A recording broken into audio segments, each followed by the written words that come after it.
Morning.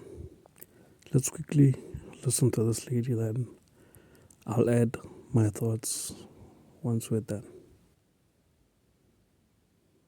After failed strategy. Okay, so we know the situation that Pick and Pay is at the moment. We also know that the incoming CEO probably has a very lucrative package. Now, this is not about Peter Boone.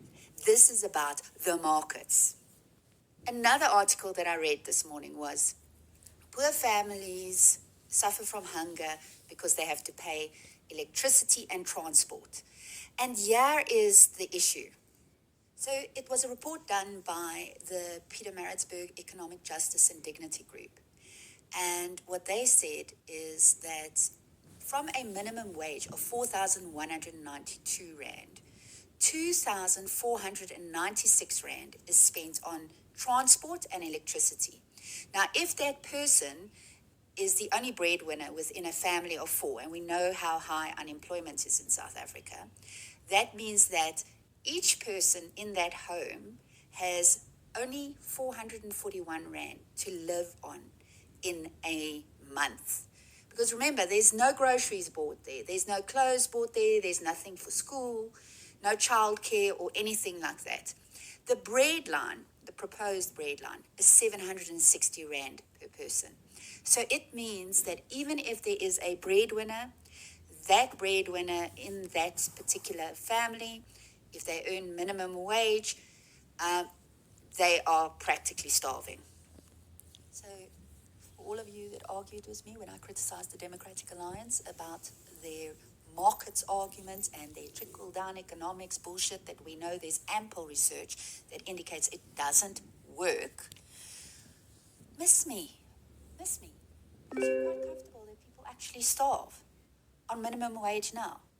Democratic Alliance, one of the proposals is that they will not allow minimum wage to be adjusted according to inflation. People are already starving.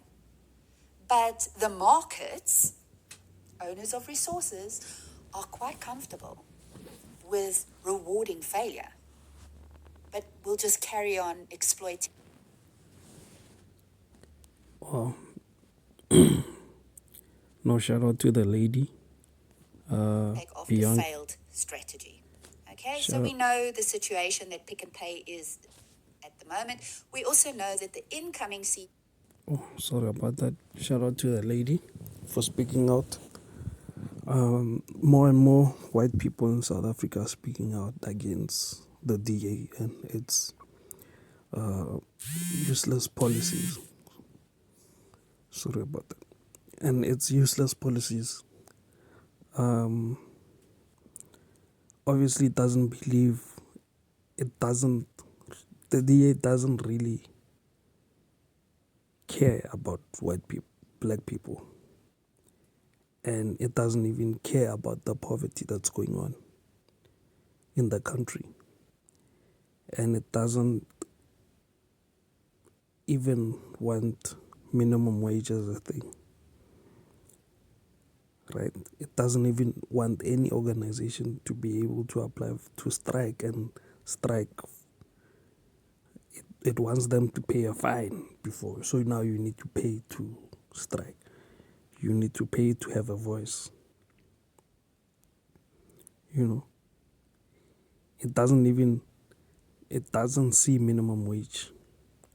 It says no. The employer should be able to pay you whatever he's willing. So if the employer is willing to pay you peanuts, but at the end of the year wants to take a big bonus home, it's okay with them, with the DA, you know.